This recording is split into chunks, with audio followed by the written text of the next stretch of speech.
shared or not. Sir जो कल use किया था वो यूज कर सकते हैं क्या? एक सेकेंड रुको, मुझे एक बार देखने दो वो यूज कर सकते हैं कि नहीं। जी सर।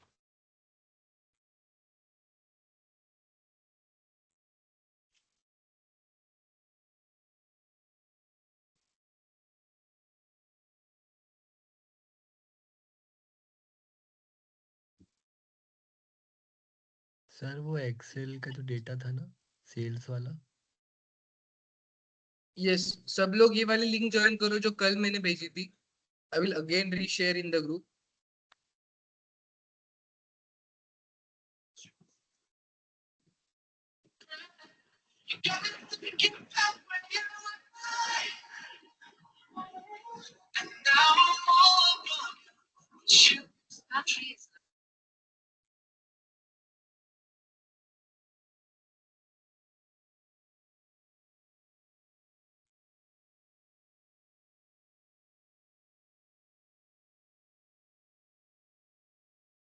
कल वाले लिंक सब लोग ज्वाइन करो अगर किसी को गूगल मीटिंग वाली लिंक ज्वाइन करनी है तो।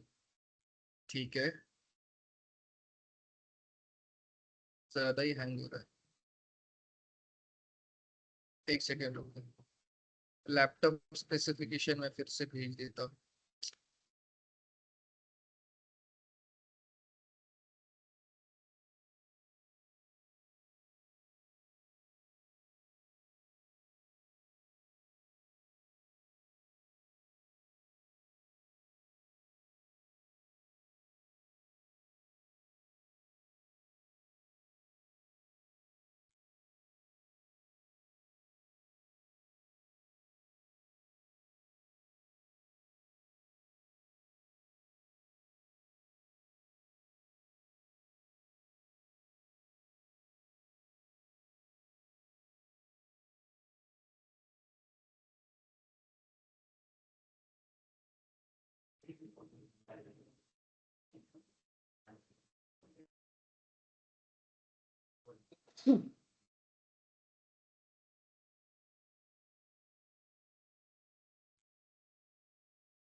ओके, सो आज के लेक्चर में मैं एक डेटा सेट लोड कर दूं। पहले सेल्स वाला डेटा है हमारे पास। वो जो डेटा है वो हमारे पास सीएसवी डेटा फॉर्म में प्रेजेंट है। तो डैक्स क्वेरी का भी थोड़ा सा आज सहारा लेने की कोशिश करेंगे। नहीं तो एक काम करते, हमारे पास जो सेल्स डेटा था पहले वाला उसको ही ले लेते, क्योंकि उसके अंदर डैक्स क्वेरी हम अच्छे से परफॉर्म कर सकते हैं। सो थोड़ा थोड़ा एक साथ पूरा का पूरा स्टार्ट कर सकते हैं पर, राइट। जस्ट इसको लोड होने दो पहले।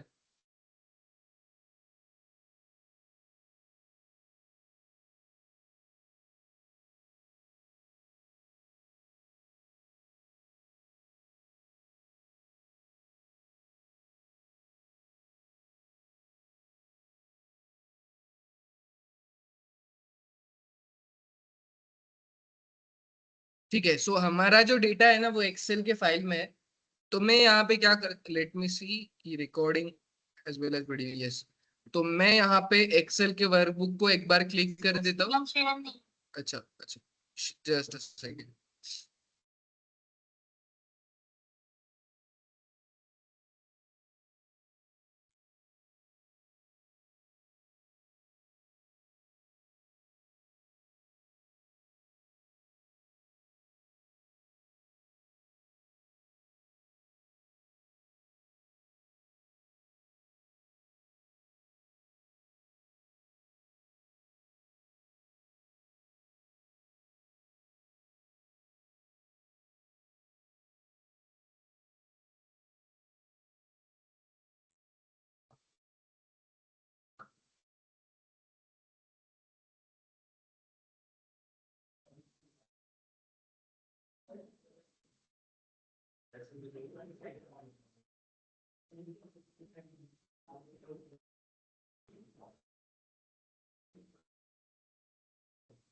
ठीक है, सो मैंने यहाँ पे एक्सेल वर्कबुक को क्लिक किया। अरे भाई क्या हो रहा है, राइट। सो यहाँ पे एक्सेल के अंदर हमने, हमारे पास एक जो रॉ डेटा था डैशबोर्ड वाला, जिसको हमने मतलब आपको मैंने होमवर्क में दिया था, जिसके अंदर सेल्स वाला डेटा था, सेल्स रिप्रेजेंटेटिव थे कुछ, वो वाला डेटा हम यहाँ पे ले रहे। बट इन दोनों में से कौन सा है वो एग्जैक्टली मुझे पता नहीं है। उन दोनों ओपन करके देखते, नो प्रॉब्लम। सो पहले डैशबोर्ड वाला डेटा ओपन करते हैं अपन। जस्ट इसको लोड होने दो।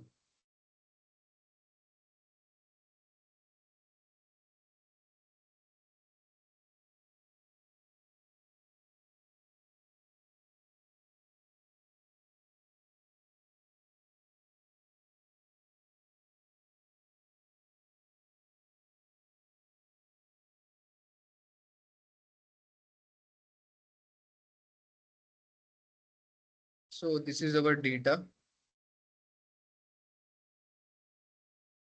राइट। अभी देखो हमने क्या किया, यहाँ पे एक रॉ डेटा जो हमारे पास था उसको उठा लिया, जिसके अंदर क्वांटिटी, प्राइस, कमीशन, बहुत सारी चीजें प्रेजेंट है, राइट।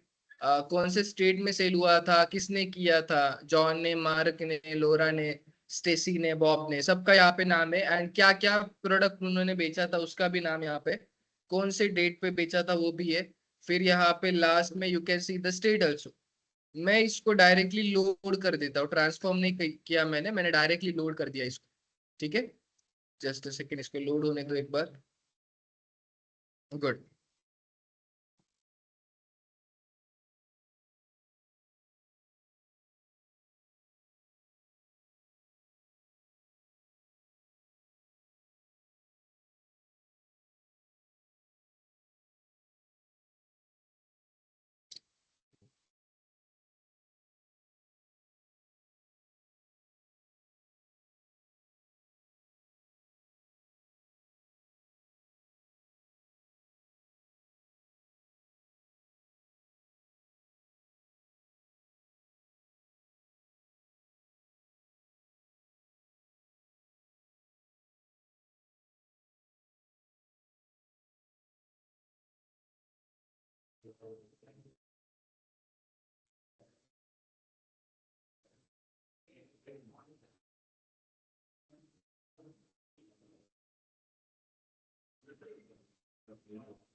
डन। ठीक है, तो देखो मेरे पास यहाँ पे हर एक लोगों का नाम भी आता है सेल्स रिप्रेजेंटेटिव में, स्टेट वाइज भी डेटा में ले सकता हूँ, एंड प्रोडक्ट वाइज भी डेटा में ले सकता हूँ। अभी देखो मुझे ना आपको थोड़ा सा डैक्स क्वेरी भी इसके साथ सिखाना है। अभी डैक्स क्वेरी क्या होता है वो समझते हैं। सो एक्सेल के अंदर जो भी हम फॉर्मूला लिखते थे, राइट, इस केस में पावर बीआई में उस सभी फॉर्मूलाज को हम डैक्स क्वेरी बोलते हैं, राइट। एक्सेल के अंदर जो छोटे छोटे इफ फॉर्मूला था, सम फॉर्मूला था, सारे फॉर्मूलाज को यहाँ पे क्या बोलते हैं, डैक्स क्वेरी। एंड एक्सेल के अंदर से सभी फॉर्मूला आप यहाँ पे यूज कर सकते हो।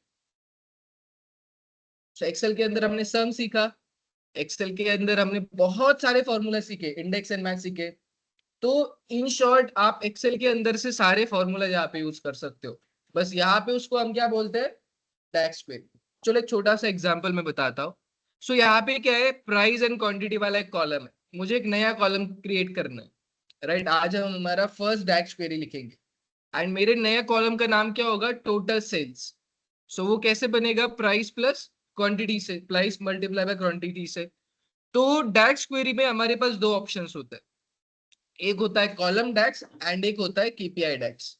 अभी आप यहां से भी कर सकते हो उसको apply, but I will suggest आप डायरेक्टली यहाँ पे राइट क्लिक करो। यहाँ पे दो ऑप्शन है, एक न्यू मेजर ले लो या तो न्यू कॉलम ले लो। अभी हमें क्या जरूरत है, कॉलम की जरूरत है। तो जो दो कॉलम से बनेगा, राइट, यहाँ पे मैं बोल देता हूँ न्यू कॉलम, ठीक है,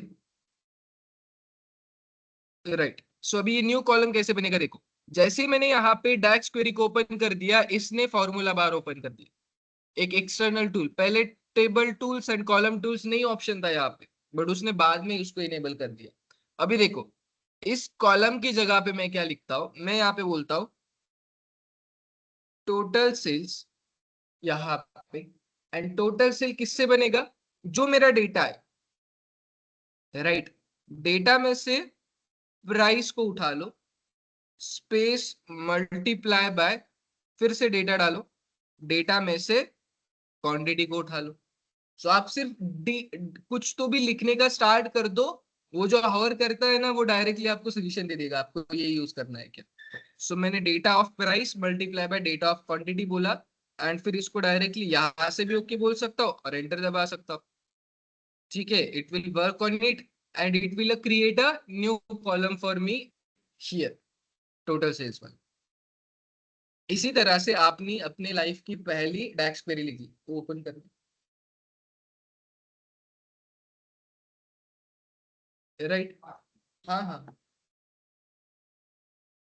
राइट। सो ऐसे we can create a DAX query, ठीक है। फॉर एग्जाम्पल मुझे क्या चाहिए, अभी देखो जो हम केपीआई बनाते थे ना एक्सेल के अंदर, उसको हम क्या बोलते हैं यहाँ पे, डैक्स केपीआई, करेक्ट है। तो वो हम डैक्स से भी बना सकते हैं डायरेक्टली, ये जो कार्ड ऑप्शन है उससे भी बना सकते हैं, करेक्ट। सो लेटर से दैट मुझे चेक करना है कि हमारे पास टोटल प्रोडक्ट्स कितने हैं, या तो हमारे पास टोटल ऑर्डर्स कितने हुए, राइट, ऐसे कुछ भी चीज, या तो हमारा टोटल सेल कितना हो। मैंने क्या बोला, सम ऑफ टोटल सेल, कितना सिंपल बोला मैंने। सो उसके लिए मैं डायरेक्टली यहाँ पे राइट क्लिक करूंगा, दूसरा ऑप्शन में एक्सप्लोर करूंगा विच इज न्यू मेजर, जिसको हम क्या बोलते हैं, केपीआई डैक्स। मैंने इस केपीआई डैक्स को क्लिक कर दिया। केपीआई डैक्स क्लिक करने के बाद जाना है नीचे, ओके। सो केपीआई डैक्स को क्लिक करने के बाद सेम वैसे ही यहाँ पे एक ऑप्शन आ गया। फिर मैंने इसको बोला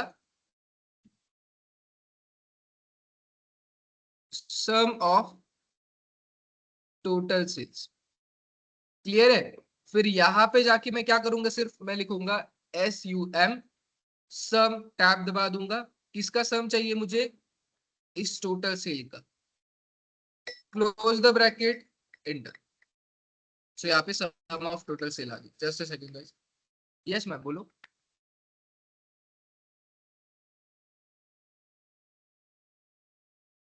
यस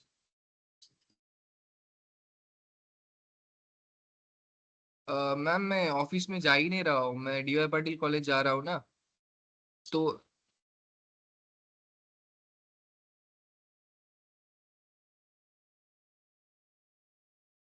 बट मैम मेरा अभी जो एक नया बैच आया है ना, वो जो है अलार्ड कॉलेज का, अभी अभी उनके एग्जाम्स हुए हैं, तो उनको तो मैंने वो नॉमिनेशन शीट शेयर कर दी थी, बट एक बार मैं फिर से चेक करता हूँ, ठीक है। हम्म,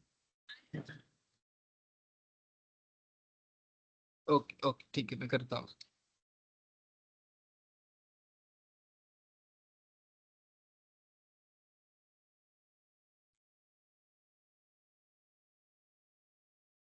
okay okay ma'am, yes ma'am, yes, okay, thank you.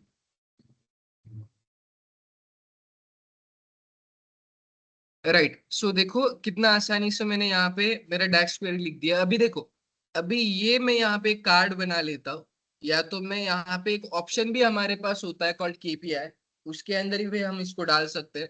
But ये जो केपीआई होता है ना, ये 2 पैरामीटर्स पे चलता है, आगे बता दूंगा मैं आपको। ये जो कार्ड होता है ना, उसके अंदर हम हमारे हिसाब से फीचर डाल सकते हैं। तो यहाँ पे मैंने जो डाला है सम ऑफ टोटल सेल्स, उसको ड्रैग करके यहाँ पे फील्ड्स में डाल देता हूँ। तो हमारा जो टोटल सेल हुआ है वो कुछ लगभग इतना हुआ। यहाँ पे लोड होगा, वो टाइम लगेगा उसको।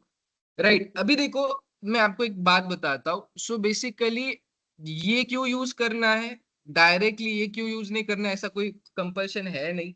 बट ये जो ऑप्शन होता है ना टोटल सेल्स वाला, यहाँ पे मैंने जो बनाया है, ये कॉलम नहीं है, it is a DAX column. मतलब ये क्या होता है, जैसे कि व्यू पता है आपको, एसक्यूएल में व्यू होता है। सो वो फिजिकल टेबल बनाता है क्या, नहीं, एक वर्चुअल टेबल बना के वो क्वेरी बनाता है, सिर्फ क्वेरी सेव करता है। वैसे ही इस डैक्स में ये जो टोटल सेल्स वाला कॉलम है, ये सिर्फ क्वेरी सेव करेगा। So it will be automated command, तो डेटा को फिजिकली सेव नहीं करेगा वो। जैसे कि date, item, like price, quantity, ये फिजिकली सेव है, वैसे ये फिजिकली सेव नहीं करेगा उसको। ठीक है, तो ये यहाँ पे एक डैक्स बना के रखेगा। अभी जैसे मैंने बताया था, this is nothing but my report view. Second number पे होता है मेरा टेबल व्यू। इसके अंदर आपको पूरी चीज दिखेगी, ये फिजिकल टेबल नहीं है, ये एक सिर्फ वर्चुअल व्यू है। कौन सा, टोटल सेल वाला। उसके बाद में ये होता है मॉडल व्यू। ठीक है, इसके पास भी हम आएंगे बाद में, नो प्रॉब्लम। अपन यहाँ पे चलते पहले फिजिकल व्यू के अंदर। सो हम ऐसे एक छोटे से, हमने 2 डैक्स क्वेरी यहाँ पे लिखी, बट ये क्यों लिखी मैंने ये बाद में बता दूंगा। हम थोड़ा सा स्टार्ट कर सकते हैं डैक्स को एक्सप्लोर करना। सो बेसिकली और एक चीज मैं आपको बताता हूँ। इन शॉर्ट, अगर आपका काम ETL टूल से हो रहा है, तो आपको डैक्स की जरूरत है नहीं। पहली बात तो ETL टूल से ये सभी काम हो सकते थे क्या, न्यू कॉलम बनाना, ये सब कुछ करना, राइट। तो पहले तो ये दिमाग से निकाल दो कि अगर मैं कोई बड़ा प्रोजेक्ट कर रहा हूँ तो उसके अंदर डैक्स यूज होगा ही होगा। सो जो हम डैक्स में कर रहे हैं वो हम ETL टूल में भी कर सकते हैं। अगर मैं आपको एक बात बताता हूँ, सो अब तक जितने भी मैंने डैशबोर्ड्स बनाए, उसमें मैंने 5% डैक्स का यूज किया, 95% मैंने ETL टूल का यूज किया। अरे डैक्स को मैं कब आता हूँ, जब ETL से काम नहीं होता है। क्योंकि ETL मेरे हाथ में लाइक बैठा हुआ है ना, उसमें फॉर्मूला लिखने की जरूरत नहीं। जैसे यहाँ पे मुझे मैन्युअली लिखना पड़ता है, वहां पे ड्रैग ड्रॉप करके मेरा पूरा काम हो जाता है। तो it is so, for example आपको ऐसा फील हुआ कि मैंने सपोज आपको 1-2 प्रोजेक्ट्स दिए, आपने वो सभी ETL टूल से ही कंप्लीट कर दिए। एक आधे बार 2 बार आपने डैक्स क्वेरी का यूज किया, इसका मतलब ये नहीं कि आपने डैक्स सीखा ही नहीं, राइट। डैक्स क्वेरी, मैं ऐसे भी बोल सकता हूँ कि आपका करो ETL टूल का सहारा ही, मतलब पूरा का पूरा डैक्स में ही करो, राइट। बट ETL टूल से हो रहा है तो डैक्स को मतलब ज्यादा एक्सप्लोर करने की जरूरत है नहीं, पहली बात तो। ठीक है, समझ में आ रहा है थोड़ा सा, गुड, वेरी गुड। सो अगर आप ETL टूल को थोड़ा सा एक्सपर्ट कर लोगे तो ETL टूल हर एक जगह पे यूज होता है, जो कि एक्सेल के अंदर भी एंड पावर बीआई के अंदर भी होता है। इसलिए आप ETL टूल को थोड़ा सा परफेक्ट कर लो। पावर बीआई के अंदर ETL टूल में ज्यादा ऑप्शन है, वो भी हम बाद में सीखेंगे। चलो पहले अपन क्या कर लेते हैं, इन पहले 2 लाइंस को एक्सप्लोर कर लेते हैं। इसको रिमूव कर देता हूं मैं। सो ये तो सबको पता है, मैंने ये सब कुछ लिया है, बट फिर से मैं इसके जो ये वाला सेक्शन होता है फॉर्मेट योर विजुअल्स, उसके अंदर चलते हैं अपन। तो पहले मैं आपको ना, ये वाला जो चार्ट है ना, रिबन चार्ट, एंड ये वाला जो चार्ट है क्लस्टर कॉलम चार्ट और स्टैक कॉलम चार्ट, इसके बीच में एक डिफरेंस बताता हूँ। बहुत अच्छा डिफरेंस है, आपको पसंद आएगा वो। सो हर एक जो चार्ट है, हम लाइक एग्जांपल वाइज देखेंगे। जैसे कि मैं पहले क्या करता हूँ, यहाँ पे स्टैक चार्ट बनाता हूँ। So for example this is my stack chart, यहाँ पे मैं इसको रखता हूँ। एक दूसरा चार्ट मैं बनाता हूँ कॉल्ड रिबन चार्ट। अब ये रिबन चार्ट क्यों होता है, ये आपको समझ में आएगा, इसको रिबन चार्ट क्यों बोलते हैं।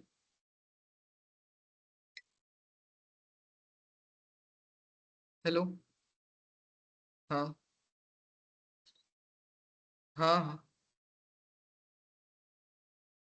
हाँ हाँ हाँ हाँ हाँ। अच्छा, सिग्नेचर चाहिए थी क्या। हाँ, अच्छा अच्छा, ओके। एक्चुअली मैं वहां से मूव कर चुका हूँ, बट मैं एक काम करता हूँ, आपको थोड़ी देर बाद फोन करूँ।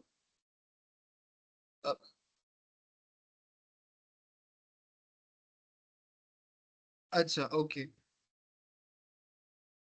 हाँ हाँ, तो एड्रेस पूरा भेजू क्या आपको मैं? हम्म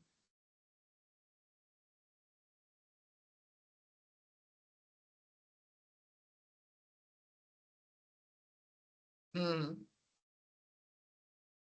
ठीक है, मुझे इसका डॉक्यूमेंटेशन वगैरह कुछ भेजो ना, फिर मैं वहां पे जाके वो दिखा सकता हूँ तो।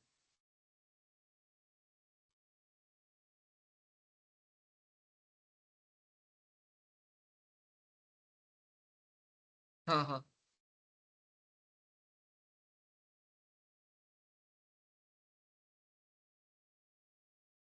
अच्छा एक काम करो, नहीं काम करो, अभी आप वहां पे हो क्या, एड्रेस के सामने?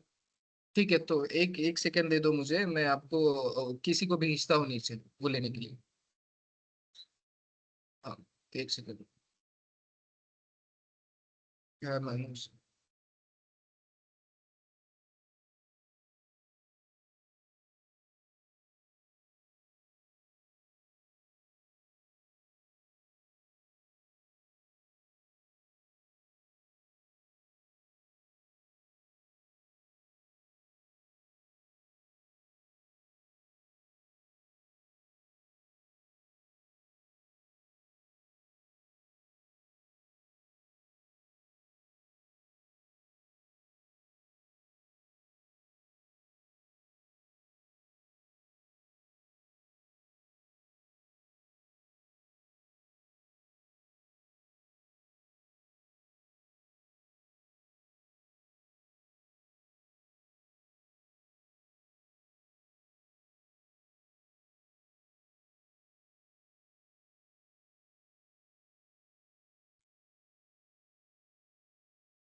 तो हम थे यहाँ पे। अभी देखो इन दोनों में एक बेटर डिफरेंस क्या है मैं बताता हूँ।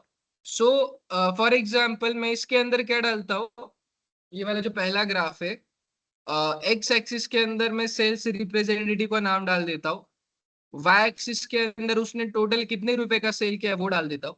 ठीक है, एक्स एक्सिस वाई एक्सिस हो गया।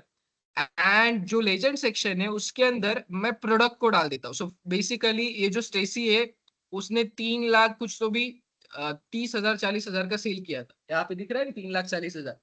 अभी मैंने प्रोडक्ट वाइज डाला, तो ये मुझे क्या दिखाएगा कि स्टेसी ने जो 3,10,000 20,000 का जो सेल किया था, 3,30,000, उसमें से उसने हर एक प्रोडक्ट का क्या सेल किया है। करेक्ट, ये समझ में आ रहा है? सो ये लेजेंड सेक्शन करता है। बट आप मुझे बता सकते हो कि स्टेसी ने सबसे ज्यादा प्रोडक्ट कौन सा लिया था, मतलब कौन सा बेचा था? यहाँ पे तो दिख रहा है, बट ठीक है, यहाँ पे समझ में आ रहा है कौन सा मार्क ने सबसे ज्यादा प्रोडक्ट बेचा था? नहीं। ठीक है, यहाँ पे तो ठीक है, बट यहाँ पे भी थोड़ा सा मतलब इतना क्लियर नहीं समझ में आ रहा है, क्लियर है? सो इसीलिए रिबन चार्ट होता है। सो बेसिकली रिबन चार्ट क्या करता है, जो सबसे ज्यादा सेल होने वाला प्रोडक्ट है उसको सबसे ऊपर रखेगा। इसने क्या किया, इसने अल्फाबेटिकल ऑर्डर या कोई भी ऑर्डर के हिसाब से उसने डाल दिया। सो नीचे आप देखोगे तो नीचे डायरीज का होगा, फिर उसके ऊपर ऑफिस चेयर का होगा, फिर प्रिंटर्स का होगा, प्रोजेक्टर का होगा, व्हाइट बोर्ड का होगा। ये कोई डिपेंडेंट नहीं है कि किसने कितना ज्यादा सेल किया उसको ऊपर करो। बट यहाँ पे अगर सेम चीज में परफॉर्म करूँ तो देखो यहाँ पे क्या होता है। सो अभी मैं यहाँ पे डाल देता हूँ टोटल सेल्स को वाई एक्सिस के अंदर, सेल्स रिप्रेजेंटेटिव को एक्स एक्सिस के अंदर, एंड प्रोडक्ट्स को लेजेंड्स के अंदर। अभी चेक। सो बेसिकली क्या होता है यहाँ पे, ये क्या करेगा, जो सबसे ज्यादा स्टेसी ने सबसे ज्यादा सेल किया उसको ऊपर रखेगा। जैसे कि स्टेसी ने सबसे ज्यादा सेल ऑफिस चेयर्स का किया था, मार्क ने भी सबसे ज्यादा उसका ही किया था, बट जो जॉन है ना, उसने प्रोजेक्टर का सबसे ज्यादा सेल किया, राइट। अभी अभी ये क्या दिखाता है, और एक चीज, हर एक प्रोडक्ट का सीक्वेंस भी दिखाता है। जैसे स्टेसी ने 3 नंबर पे सबसे ज्यादा प्रोजेक्टर बेचे, राइट। एक रिबन मुझे दिख रहा है हर एक लोगों ने कितने प्रोडक्ट्स बेचे। ये चार्ट कभी देखा है आपने? देखा होगा, मतलब भूल गए होगे। मैं बताता हूँ, मैंने बहुत बार देखा है, नोटिस नहीं किया होगा, राइट। देखा होगा बट नोटिस नहीं किया होगा। ठीक है, सो मैं बताता हूँ कब होते हैं ये चार्ट्स। मूवीज के अंदर, न्यूज के अंदर वो दिखाता है, ऐसे रिबन चली जाती है, देखो इतना ग्राफ चल रहा है इसका, फिर इतना इसका चल रहा है, ऐसा होता है। ये कंपैरिजन के लिए ये होता है, ठीक है। सो मुझे बताओ, अगर आपके पास, आपको अगर लेजेंड सेक्शन यूज करना हुआ तो आप ये वाला चार्ट यूज करोगे, ये वाला रिबन चार्ट, ऑब्वियसली। ठीक है, अगर रिबन चार्ट यूज नहीं करना है, स्टैक तो कभी यूज करो मत, बट करना है ज्यादा कैटेगरीज है तो स्टैक यूज करो। दो कैटेगरीज है, सो बेसिकली लेजेंड के अंदर दो कैटेगरीज है। तो पहले फॉर एग्जाम्पल, यहाँ पे प्रोडक्ट्स मेरे पास ज्यादा है, तो आप क्या करो, मतलब जो सब कैटेगरी है ना, सब कैटेगरी के अंदर मेरे पास 5 है, लेजेंड के अंदर 5 अलग अलग कैटेगरीज है, तो मेरी स्टेसी को वो 5 अलग अलग कैटेगरी में डिवाइड कर रहा है। वैसे ही अगर ऐसी सिचुएशन आई तो आप चले जाओ स्टैक की तरफ, नहीं तो रिबन की तरफ। अगर आपके पास सब कैटेगरी में दो ही चीज है, so for example like CC के अंदर सिर्फ ऑफिस चेयर एंड प्रिंटर्स दोनों का ही सेल होगा, तो उस टाइम पे आप चले जाना क्लस्टर चार्ट की तरफ, क्लस्टर कॉलम चार्ट। सो स्टेसी ने प्रिंटर्स का कितना सेल किया, प्रोजेक्टर का कितना किया, दो ही है तो दो अच्छे से दिखा सकता है। आई होप दैट ये थोड़ा सा क्लियर समझ में आ रहा है। Good, very good. ठीक है, तो अभी हम चलते ये वाले चार्ट्स की तरफ। ठीक है, अभी ये जो चार्ट है ना, ये दो चार्ट्स ये सेम ही है, clusters like stack chart and ये है कॉलम चार्ट, बट इसके अंदर डिफरेंस क्या है मैं बताता हूँ। इसको मैं चेंज करके ये वाला चार्ट दे देता हूँ, एक सेकेंड रुको, लेजेंड को हटा देता हूँ मैं। ठीक है, एंड कॉलम वाई एक्सिस, ठीक है, इसके अंदर भी इसको ही डाल देते हैं। तो यहाँ पे देखो, ये क्या करेगा, ये एक एक्स्ट्रा लाइन ऐड करेगा इसके अंदर, बस। जो होता है ना लाइन चार्ट, हमने देखा है सेम लाइन चार्ट की तरह। सो सबसे ज्यादा सेल इसने किया है, उसके बाद इसने किया है, उसके बाद इसने किया है, सबसे कम सेल बॉब ने किया है, ऐसा बताए। यस, हाँ, यस। जो सबसे ज्यादा सेल किसने किया है, बॉब ने किया है, वो यहाँ पे दिखा रहा है। ठीक है, ओके। मुझे बताओ, ये पहली लाइन तो सबको क्लियर है, राइट। ये दो चार्ट्स आपको क्लियर है। इसके अंदर क्या होता है, कॉलम चार्ट ही होता है, बट एक लाइन चार्ट वो उसके अंदर ऐड कर देता है, सिंपल। इंटीग्रेटेड चार्ट बोल सकते हो, बट ज्यादा यूज नहीं होता है। ठीक है, अब आते हैं हम इस चार्ट की तरफ, लाइन चार्ट। ठीक है, लाइन चार्ट में भी 3 ऑप्शंस होते हैं, पहला कौन सा, x axis, y axis and तीसरा लेजेंड। तो यहाँ पे देखो फॉर एग्जाम्पल, अभी ये ज्यादा यूज होता है line chart, so let us say that मैं इसको लाइन चार्ट में कन्वर्ट कर देता हूँ, सबको हटा देता हूँ पहले। मैं यहाँ पे लाइन चार्ट के ऊपर क्लिक कर देता हूँ, ठीक है। मैं डालता हूँ प्रोडक्ट्स को लेजेंड सेक्शन में, ठीक है। फिर उसके बाद में सेल्स रिप्रेजेंटेटिव को एक्स एक्सिस में, एंड टोटल सेल्स को वाई एक्सिस में, सॉरी हाँ, टोटल सेल्स को वाई एक्सिस में। अभी देखो ये क्या हो रहा है, इसको मैं पहले हटा देता हूँ, इसकी जरूरत नहीं है। इसको डायरेक्ट हाईलाइट भी कर सकते हैं अपन, यहाँ पे जो ऑप्शन होता है ना, इसको ओपन भी कर सकते हैं, वाइल्ड ओपन। ठीक है, अभी समझो। सो स्टेसी ने कौन सा सेल कैसे किया वो यहाँ पे दिख रहा है। सो बेसिकली स्टेसी का छोड़ दो, ये अगर मैं यहाँ पे लेजेंड सेक्शन को हटा दूं, तो मुझे बेसिकली क्या दिखेगा, सबने कितना कितना सेल किया वो दिखेगा। बॉब ने सबसे कम किया, 3,06,000 का किया। स्टेसी ने 3,30,000 का सबसे ज्यादा किया, ये दिख रहा है। बट अगर मैंने लेजर सेक्शन के अंदर प्रोडक्ट्स को डाल दिया, तो ये क्या करेगा, जो 3,30,000 का स्टेसी का सेल है, हर एक प्रोडक्ट का कितना सेल है वो पहले तो ये मुझे देगा, स्टेसी का इसका इतना सेल है, इसका इतना, इसका इतना, इसका इतना है। एंड लाइन वाइज बताएगा हर एक लोगों का कैसे सेल डेविएट हो रहा है। अभी देखो, सो बेसिकली स्टेसी ने जो ऑफिस चेयर का जो सेल किया है वो किया है 1,35,000 का। मार्क ने ऑफिस चेयर का सेल इतना किया है। फिर जॉन ने ऑफिस शेयर का सेल जो है वो 92,000 का किया है। सो ये एक लाइन चार्ट मुझे दिखा था। सो इसमें एंड रिबन चार्ट में कोई डिफरेंस नहीं देखने के लिए, we can say that. But देखो एक चीज होती है इसके अंदर, आपको डिसाइड करना होता है कि कौन से टाइम पे कौन सा चार्ट यूज करना है। अभी मैं कभी भी, अगर मेरे पास 5 कैटेगरीज है तो कभी भी मैं लाइन चार्ट यूज नहीं करूंगा। बट ये जस्ट आपको बता दिया मैंने ये लाइन चार्ट कैसे वर्क करता है। ये एंड ये सेम है। देखो आप देख सकते हो रिबन चार्ट में यहाँ से ऐसी लाइन जा रही है ना पर्पल वाली, तो ये भी यहाँ पे ही जा रहा है ऐसा।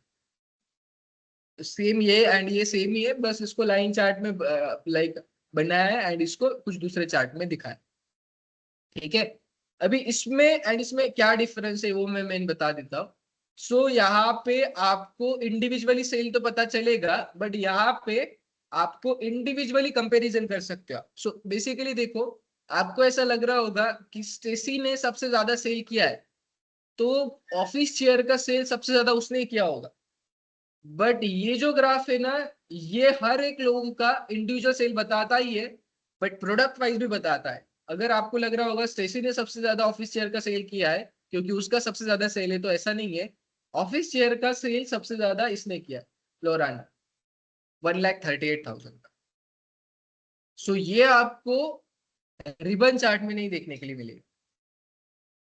नहीं समझ में आया? फिर से बता दूं? करेक्ट। सो यहाँ पे देखो, सो जब मैंने इसको ओपन किया, ठीक है, तब यहाँ पे मुझे ऐसा समझ में आ रहा है कि सबसे ज्यादा सेल मुझे पता चल रहा है स्टेसी ने किया है, राइट। बट ऑफिस चेयर का सबसे ज्यादा सेल किसने किया है वो नहीं समझ में आ रहा। आपको देख के ऐसा ही लग रहा होगा कि स्टेसी ने सबसे ज्यादा सेल किया है, तो ऑफिस चेयर का भी उसने ही किया होगा। बट अगर आप जब रियलिटी देखोगे तो इस ग्राफ में आपको क्लियरली दिखेगा, ये जो ब्लू लाइन है वो सबसे ज्यादा डेविएटेड कौन से पॉइंट पे है, तो वो है लोरा के पॉइंट पे। तो यहाँ पे मुझे पता चल रहा है लोरा ने 1,38,000 के ऑफिस शेयर्स बेचे हैं एंड स्टेसी ने 1,35,000 के बेचे। तो भले ही स्टेसी ने सबसे ज्यादा सेल किया, but particularly for office shares लोरा ने सबसे ज्यादा सेल किया। उसके बाद अगर और मैं बात करूं जॉन ने, अभी देखो यहाँ पे क्या दिख रहा है, जॉन ने इसमें सबसे ज्यादा सेल किया है, वो यहाँ पे भी क्लियरली दिख रहा है कि जॉन ने ही सबसे ज्यादा सेल किया है, विच इज 1,25,000 का प्रोजेक्टर के अंदर। ठीक है, अगर और किसी प्रोडक्ट की बात करें अपन, तो ये वाला प्रोडक्ट ले सकते हैं। यहाँ पे देखो जॉन ने डायरीज का 13,000 का सेल किया है, बाकी सबने बहुत कम कम किया। आता समझ लो? गुड। ठीक है, so this is all about the advantages and disadvantages of a line chart. Line chart हम एक फ्लो दिखाने के लिए यूज करते हैं। जैसे कि मैं इसकी जगह पे, मैं लाइन चार्ट देखो कब यूज करूंगा, मैं दिखाता हूँ आपको।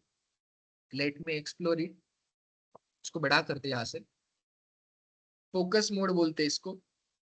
मैं सेल्स रिप्रेजेंटेटिव को हटा देता हूँ एंड डेट को उठा के डाल देता हूँ।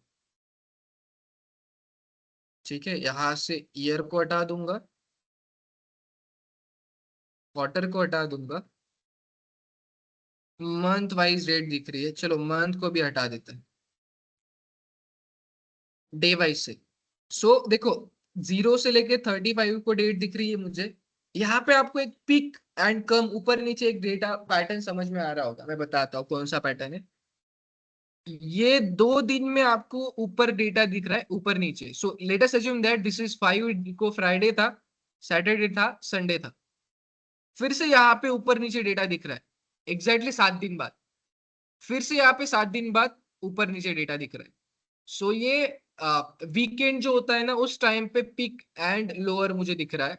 अभी इस केस में मैंने लेजेंड सेक्शन यहाँ पे आइटम्स डाल दिया अगर मैंने लेजेंड से सेक्शन नहीं डाला होता तो ये हर दिन कैसे सेल होता है वो मुझे बता रहा है, पूरा टोटल सेल।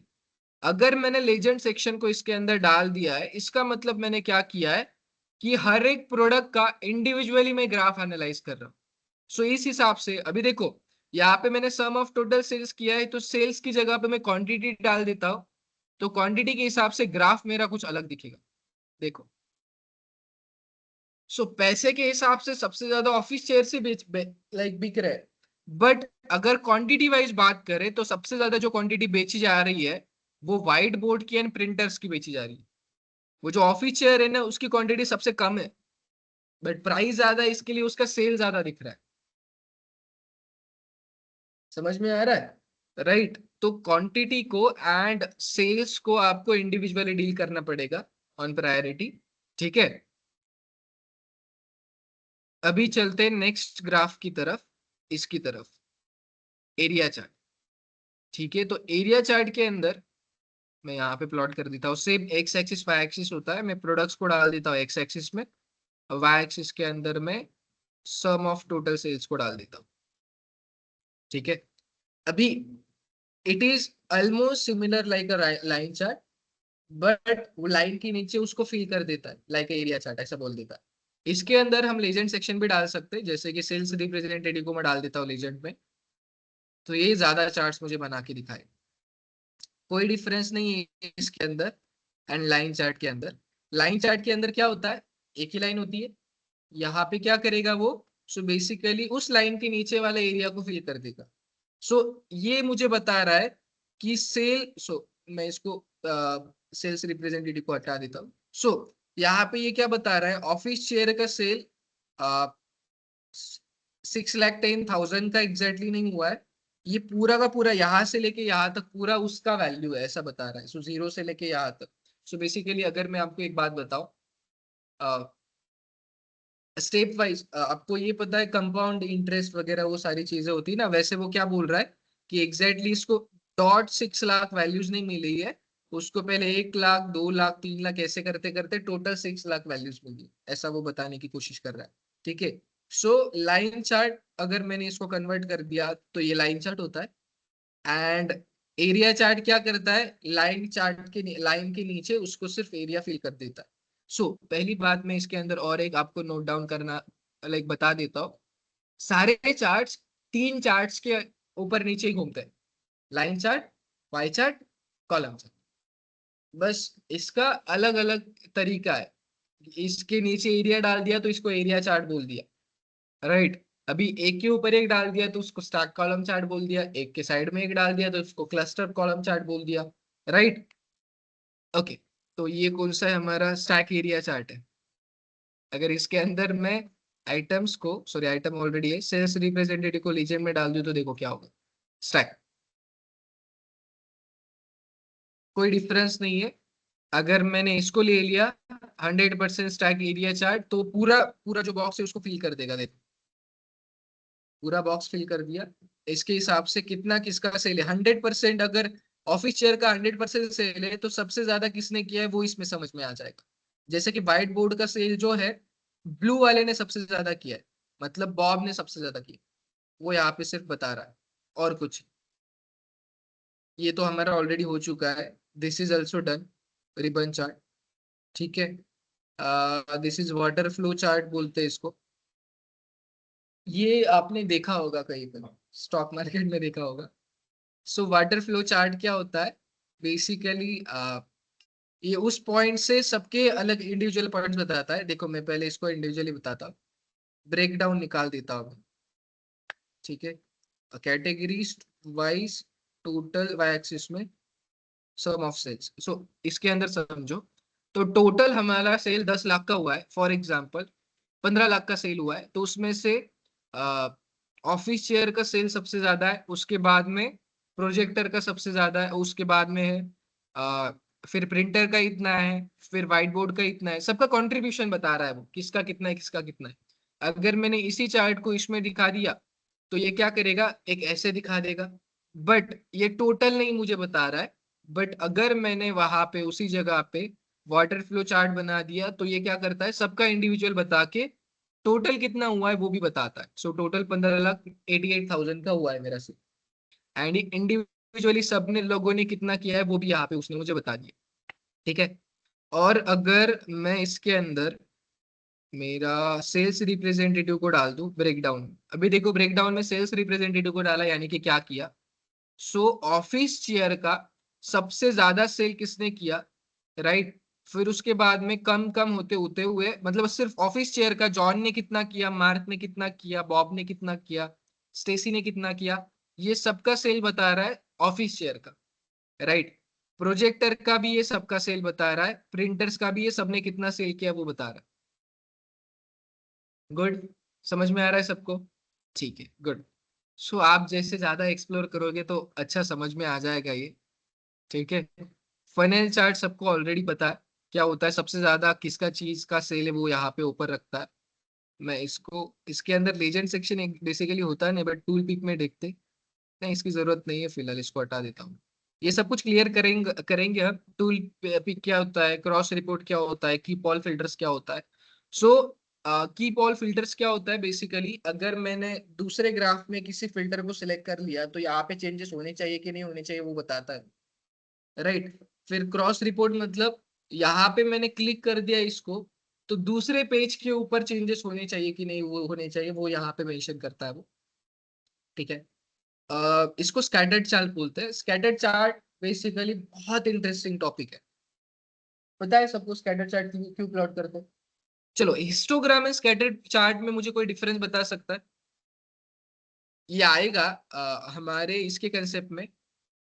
इसको रिमूव कर देता हूँ। सो मैं यहाँ पे चलता हूँ। यस, मुझे बताओ स्कैटर प्लॉट एंड हिस्टोग्राम ये दोनों चार्ट्स क्या होते हैं? बॉक्स प्लॉट भी क्या होता है वो बताओ मुझे। यहाँ पे आई थिंक बॉक्स प्लॉट नहीं है,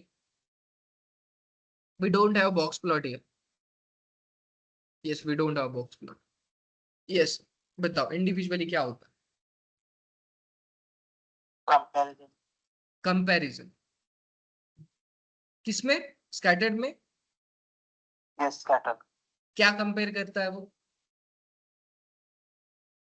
profit and sales. Profit and, but वो कॉलम चार्ट भी कर सकता है, लाइन चार्ट भी कर सकता है। स्कैटर चार्ट पता है किसको क्या कैसे दिखता है? मैं पहले दिखा देता हूँ, फिर बाद में बात करते हैं उसके बारे में। जैसे कि सारे चार्ट्स, सारे हमारे पास जो चार्ट्स है ना, that depends on category wise values, वैसे ही scatter chart depends on two numerical columns.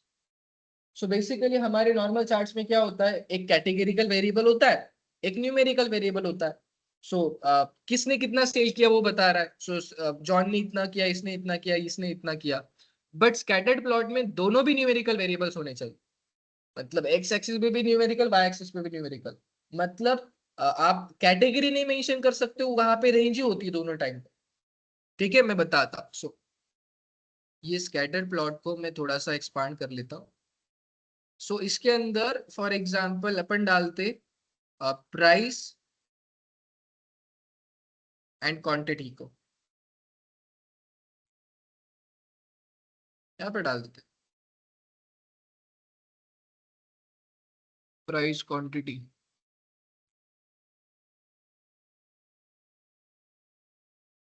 X axis y axis. हाँ, अभी आ गए। सो ये समझ में नहीं आएगा, बट अच्छे से देखने की कोशिश करो इसको, मैं इसको एक्सप्लेन करता हूँ। सो मान लो, मान लो ये जो नीचे वाला है ना, ये सबकी सैलरी है फॉर एग्जाम्पल। मान लो ये नीचे वाला है ना, सम ऑफ प्राइस ने सम ऑफ सैलरी, और सैलरी इंडिविजुअल लोगों की सैलरी। ठीक है, किसी की सैलरी 4,000 है, किसी की 6,000, किसी की 8,000, 10,000, 12,000। ठीक है, मैंने सिर्फ सैलरी मेंशन की। अभी उन सैलरीज के ऊपर उनको कुछ बोनस मिल रहा है, दिवाली का बोनस।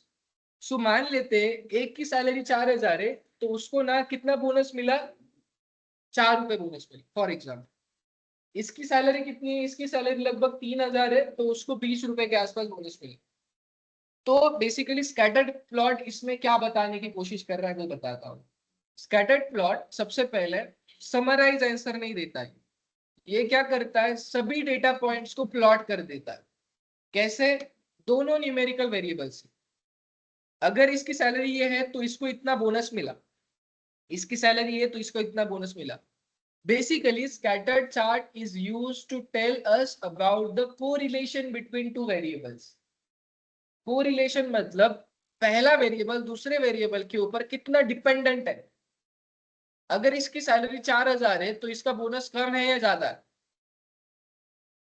सो बेसिकली इससे मुझे ये समझ में आ रहा है, एक की सैलरी सबसे ज्यादा है विच इज नथिंग बट 12,000, फिर भी उसको कितना बोनस मिल रहा है, 7 रुपए कुछ तो भी बोनस मिल रहा है। इसकी सैलरी 4000 है, इसको फिर भी 20 रुपए के ऊपर बोनस मिल रहा है। In short, salary and bonus are independent parameters. So salary के ऊपर बोनस डिपेंडेंट नहीं है। तो बेसिकली स्कैटर्ड प्लॉट क्या चेक करने के लिए यूज होता है, अगर इसमें ऐसा होता एक सिंपल स्ट्रेट लाइन होती, dot dot dot dot dot dot dot, मतलब इसको 4000 बोनस, इतना सॉरी 4000 सैलरी तो इतना बोनस, फिर 6000 सैलरी तो इतना बोनस, एक फिक्स लाइन होती कि इतनी सैलरी इतना बोनस फिक्स मिलेगा, तो उसको हम बोलेंगे कि it is my correlation matrix. यहाँ पे कोरिलेशन मैच हो। अब समझ में आ रहा है। सो बेसिकली स्कैटर्ड प्लॉट अगर किसी ने पूछा तो हमें क्या बताना है, scattered plot is used to tell the correlation between two individual numerical columns. ये कौन करता है, स्कैटर्ड प्लॉट। ठीक है, उसके बाद हमारे पास होता है बॉक्स प्लॉट। हीट मैप भी बता देता हूं मैं, हीट मैप इसके अंदर है नहीं बट बहुत इंपॉर्टेंट पैरामीटर से ये हमारे पाइथन के अंदर अप्लाई होंगे। एंड ये जो चीजें है ना, ये मैंने बताई, ये जब आप डेटा साइंस के कुछ कंसेप्ट सीखोगे तब ज्यादा यूज होता है, बट यहाँ पे भी यूज होता है, राइट। सो स्कैटर्ड प्लॉट दो इंडिविजुअल वेरिएबल्स का एनालिसिस बताने के लिए यूज होता है। ओके, जो बॉक्स प्लॉट होता है वो कैसे होता है मैं आपको एक बार दिखा देता हूँ।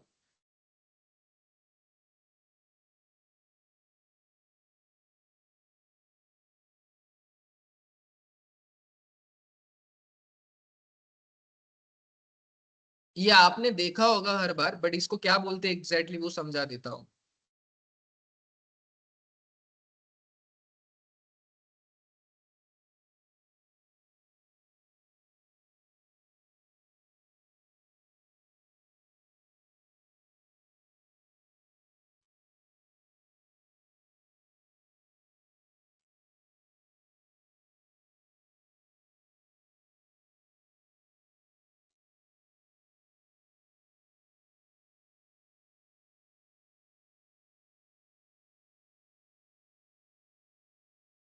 राइट, यहाँ पे देखो। सो बॉक्स प्लॉट में क्या मेंशन होता है, बॉक्स प्लॉट के अंदर सबसे पहले वो ये सम ऑफ वैल्यूज नहीं देता, पहली बात तो ये स्कैटर्ड प्लॉट की तरह सारे इंडिविजुअल वैल्यूज को प्लॉट करके डाल देता है। इंडिविजुअल वैल्यूज को प्लॉट करने के बाद बड़ी कैटेगरी वाइज काम करता है। यहाँ पे पहले प्रायोरिटी पे ये दो चीजें दिखाएगा, सबसे कम मार्क्स किसके हैं। सो फॉर एग्जांपल मैंने स्टूडेंट्स के एक साथ डेटा ले लिया, इसके अंदर ये ग्राफ में मुझे समझ में आएगा सबसे कम कितने मार्क्स है। सो फॉर एग्जांपल एक्सेलेंट लोगों को इतने सबसे कम मार्क्स आगे, sorry we can say that excellent लोगों में 20 लोग है, एंड मैक्सिमम जो वैल्यू है इसके अंदर इस पर्टिकुलर कैटेगरी में, चलो अपन कैटेगरी वाइज मान लेते। सो फॉर एग्जांपल स्टेसी ने कितना सेल किया है, बॉब ने कितना किया है, सब ने कितना कितना सेल किया है। उसके ऊपर स्टेसी ने जो सबसे कम एक प्रोडक्ट का सेल कौन सा किया होगा, तो वो वैल्यू है ये वाली वैल्यू। स्टेसी ने सबसे ज्यादा सेल एक दिन में कितना किया, तो वो है ये वाली वैल्यू। सबसे ज्यादा सेल सबसे कम सेल किसका, स्टेसी का।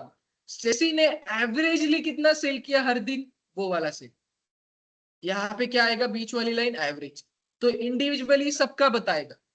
अभी कॉलम चार्ट में क्या होता है, एक कॉलम होता है स्टेसी ने पूरा सेल कितना किया, बस स्टेसी ने हर दिन में सबसे मिनिमम सेल कितना किया, मैक्सिमम कितना किया एंड एवरेज कितना किया। ये जो बीच वाला होता है ना, we can say that this is our maximum data points. कभी कभी ऐसा हो सकता है कि स्टेसी ने एक दिन सबसे कम सेल किया, यानी कि वो एक ही प्रोडक्ट बेचा होगा, बट नॉर्मली वो इतना कम सेल कभी करती नहीं। सो आज लेटेस्ट से दैट, हर दिन मैं 2 घंटे का लेक्चर लेता हूँ, बट आज मैंने सिर्फ 5 मिनट में छोड़ दिया। इसका मतलब ये नहीं कि हर रोज मैं 5 मिनट, कभी 10 मिनट, कभी 15 मिनट छोड़ता हूँ। जो मेरा फिक्स टाइमिंग क्या होता है, मैं मैक्स 3 घंटा लेक्चर लिया था एक दिन, फॉर एग्जाम्पल मैक्स 3 घंटा मैंने लेक्चर लिया, मैंने सबसे कम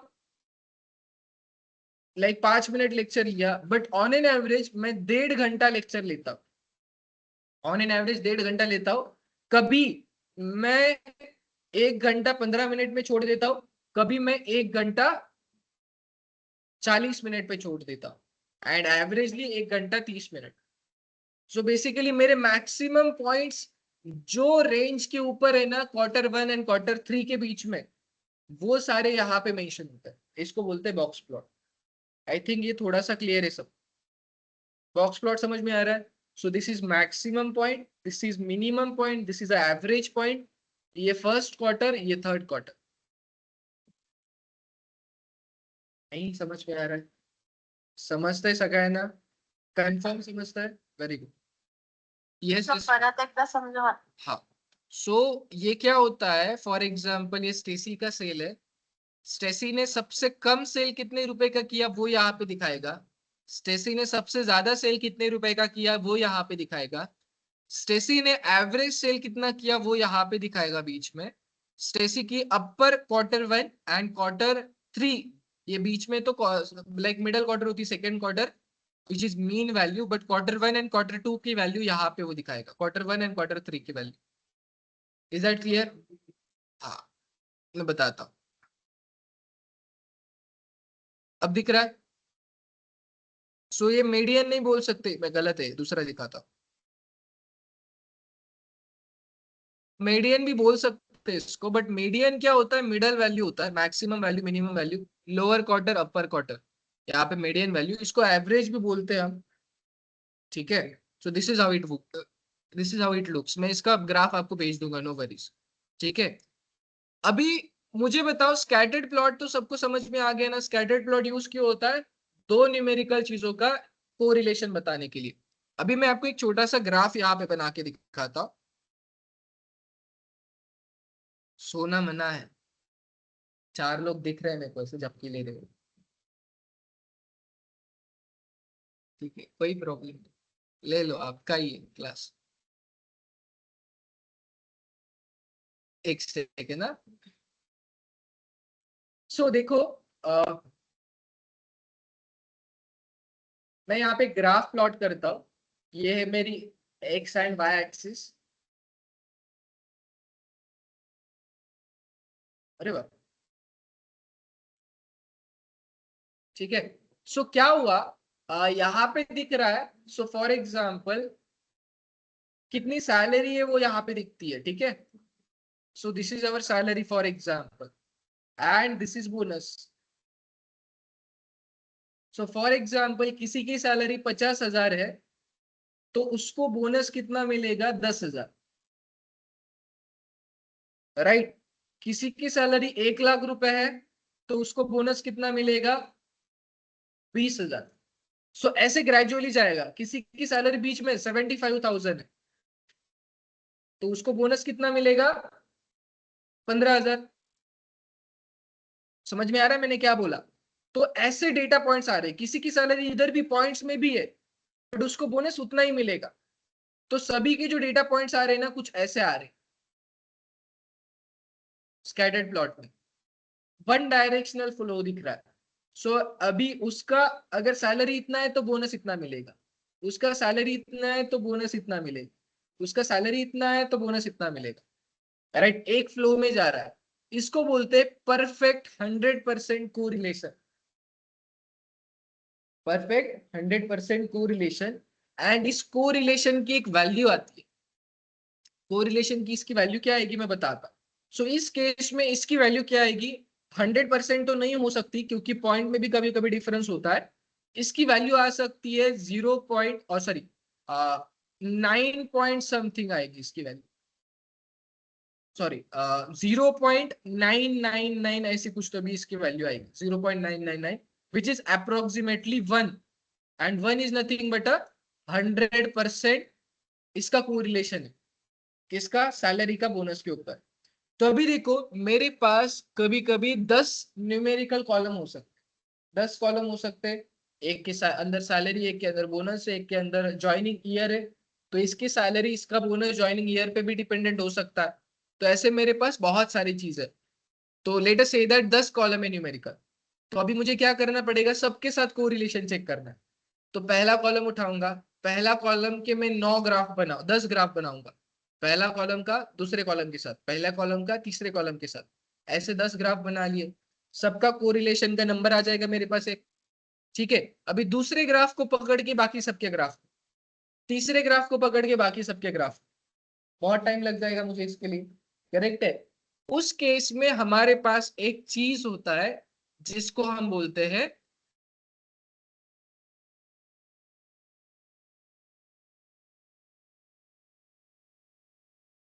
हीट मैप। तो हीट मैप क्या करता है, heat map is used to tell me correlation of every individual numerical column with every numerical column। फिर से बताता हूँ, हीट मैप क्या करता है, कोरिलेशन बताता है मुझे सभी न्यूमेरिकल कॉलम का सभी न्यूमेरिकल कॉलम के साथ। राइट, इसका एक छोटा सा ग्राफ मैं आपको दिखा देता हूँ। सो आपने कभी ये चार्ट्स देखे तो आपको पता होना चाहिए ये चार्ट्स क्या है।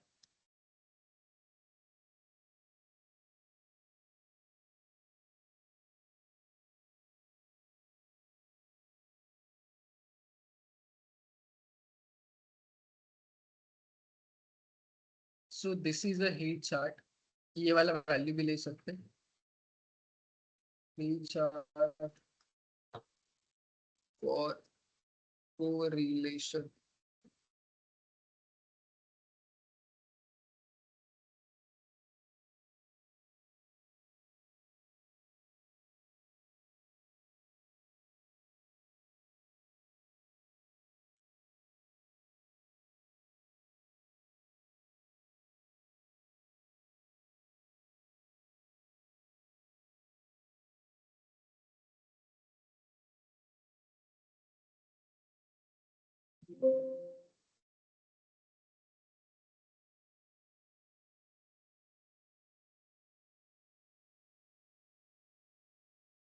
ठीक है, ये वाला समझ में आएगा, ये वाला समझो।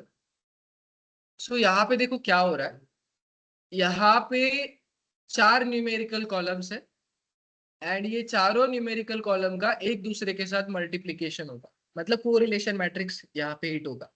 पहले उसने क्या किया, ओजोन का कोरिलेशन सबके साथ चेक किया। अगर ओजोन चेंज होता है, मतलब ओजोन चेंज होता है तो रेडिएशन, टेम्परेचर एंड विंड, इसके ऊपर कुछ डिफरेंस आता है कि नहीं, वो उसने उसको मुझे बताने की कोशिश की। अभी ओजोन चेंज हो रहा है तो ओजोन भी चेंज बेसिकली उसका उसके साथ कंपैरिजन पहले किया, इसीलिए सबका कंपैरिजन खुद के साथ 1-1-1 है, यानी 100% है। उसके बाद उसने देखा कि ओजोन का रेडिएशन के साथ क्या कोरिलेशन है। उसने बोला अगर ओजोन चेंज होगा तो 30% इफेक्ट इसके ऊपर भी आएगा।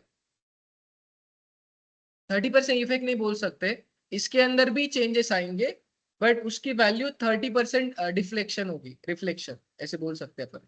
उसके बाद में 70% टेम्परेचर के ऊपर डिफरेंस आएगा। ओजोन चेंज होगा तो 70% टेम्परेचर के ऊपर डिफरेंस आएगा। एंड विंड का ओजोन के साथ कोई डिफरेंस नहीं, उसने डायरेक्ट सिंपल ये बताया। ओन लाइक उसने -0.61 बताया, इसका मतलब ओजोन चेंज होने के बाद विंड का उसके साथ कोई डिफरेंस नहीं है, ओजोन का एंड विंड का कोई रिलेशन नहीं है। रेडिएशन का ओजोन के साथ ऑलरेडी 0.35 है, तो ये दोनों तो ऑलरेडी हो गया, मतलब रेडिएशन ओजोन तो हो गया, रेडिएशन हो गया। अभी रेडिएशन का टेम्परेचर के साथ 0.3% डिफरेंस है, कोरिलेशन। रेडिएशन चेंज हो रहा है तो टेम्परेचर में क्या 30% इफेक्ट आ सकता है। अगेन रेडिएशन का विंड के साथ कोई डिफरेंस नहीं। So are you getting, heat map क्या करता है, हीट मैप हर एक न्यूमेरिकल कॉलम का हर एक न्यूमेरिकल कॉलम के साथ कोरिलेशन बताता। तो ये जो आधे चीजें ऊपर की है वही आधे चीजें नीचे भी डाल दिए, तो ऐसा मत समझो कि ये ऊपर नीचे क्यों है। ठीक है, तो अगर आप इसका एग्जैक्ट मैथ देखोगी तो ऐसा हो सकता है। यहाँ पे तो पहले पावर का मतलब ये पहले तो ये पावर का प्रेशर मतलब लाइक ये पहले 1-1-1 आएगा, बट अगर आप ऐसे देखोगे तो सबका इंडिविजुअली एक दूसरे के साथ कोरिलेशन यहाँ पे बताता है। ठीक है, अभी मैं आपके ग्रुप में कोई कुछ डेटा सेट डाल रहा हूँ। ठीक है, आप सब लोगों को जो अभी चार्ट्स हमने सीखे हैं ना, सभी चार्ट्स को एक्सप्लोर करना है। Just a second.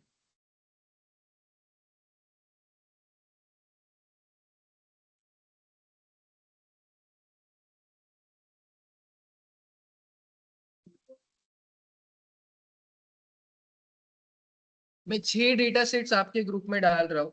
सभी छोटे छोटे डेटा सेट्स है, किसी के अंदर 1000 डेटा पॉइंट्स है, किसी के अंदर 50 डेटा पॉइंट्स है। तो आपको प्रैक्टिस के लिए आसान हो जाएगा।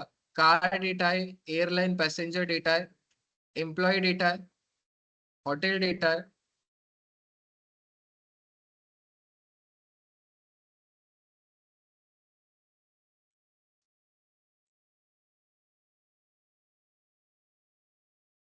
फिर रुको, सेल्स डेटा है एंड स्टूडेंट डेटा।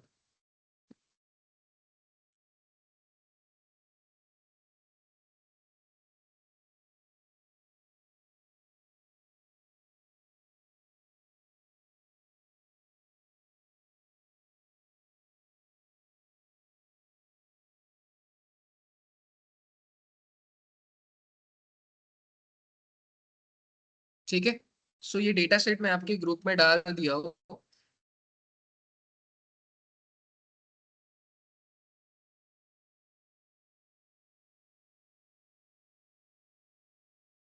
ये मैं दूसरे ग्रुप के अंदर भी डाल देता हूँ। राइट, टिल नाउ किसी को कुछ क्वेश्चंस है? तो अभी आज जो मैंने किया ना, वो आपको सभी ये कुछ एक दो डेटा सेट उठा लो एंड उसके साथ प्रैक्टिस करो, कुछ इंटरेक्टिव डैशबोर्ड बनाने की कोशिश करो। सो बेसिकली आपने आज क्या सीखा, मैं उसको समराइज कर देता हूँ। सो बेसिकली लाइन चार्ट मैं तभी यूज करूंगा जब मेरे पास बहुत ज्यादा कैटेगरीज होगी। पहली बात, line chart and area chart में कोई डिफरेंस नहीं है। लाइन चार्ट एरिया चार्ट में एक ही डिफरेंस है, वो लाइन के नीचे एरिया डाल देता है।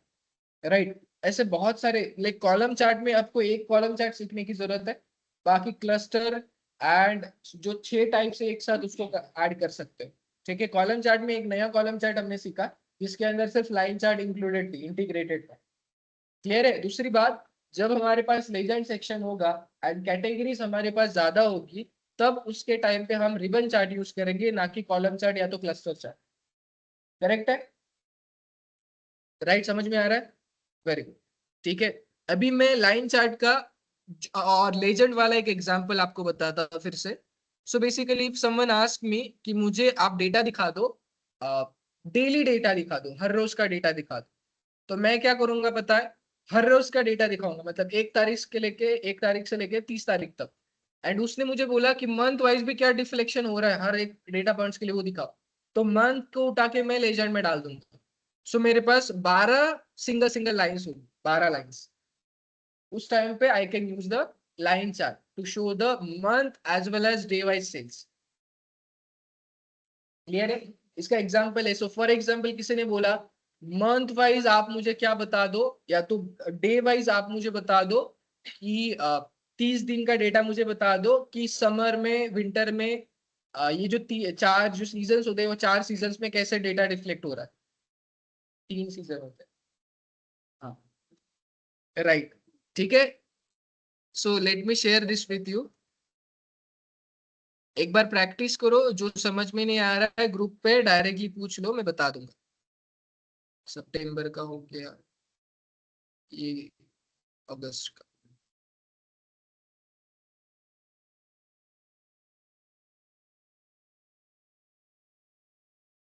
चलो, मैंने ये सेंड कर दिया आपके ग्रुप पे, सब लोग प्रैक्टिस करो। एंड शाम तक मैं और 2-3 डेटा सेट्स आपको भेज दूंगा विद प्रॉब्लम स्टेटमेंट्स।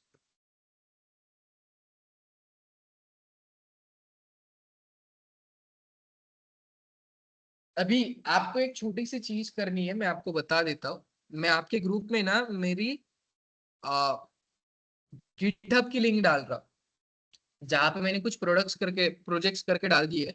आप एक बार रेफर करो उसको। github.abhivav है, स्पेलिंग याद आएगी।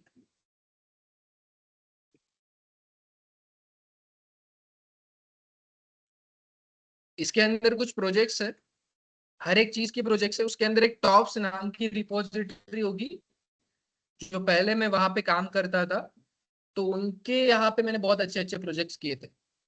मैंने सब कुछ डाल दिया, उस उनके पर्सनल प्रोजेक्ट्स भी डाल दिए। उन्होंने क्या किया था,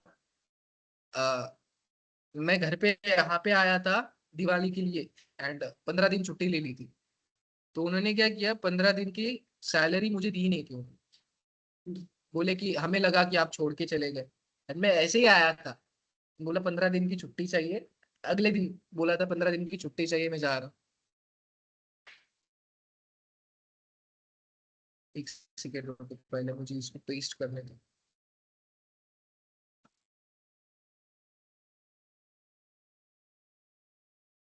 पंद्रह दिन की छुट्टी चाहिए बोल के निकल आया मैं, तो मतलब एक दिन के प्रायर नोटिस के ऊपर। फिर उसके बाद में वो बोले कि हमें लगा कि आप छोड़ गए हो, इसीलिए हमने आपको 1 महीने की सैलरी नहीं दी। फिर मैं वापस चला गया, 3-4 दिन काम किया, पहली वाली 1 महीने की सैलरी एंड वो जो 15 दिन की सैलरी वो उठाई, फिर निकल आ गया दूसरे दिन। तो उन्होंने जो मतलब लाइक सैलरी तो नहीं रोकनी चाहिए, मैंने बोला था मैं 15 दिन के बाद आऊंगा, उन्होंने नहीं माना। तो उनके प्रोजेक्ट्स में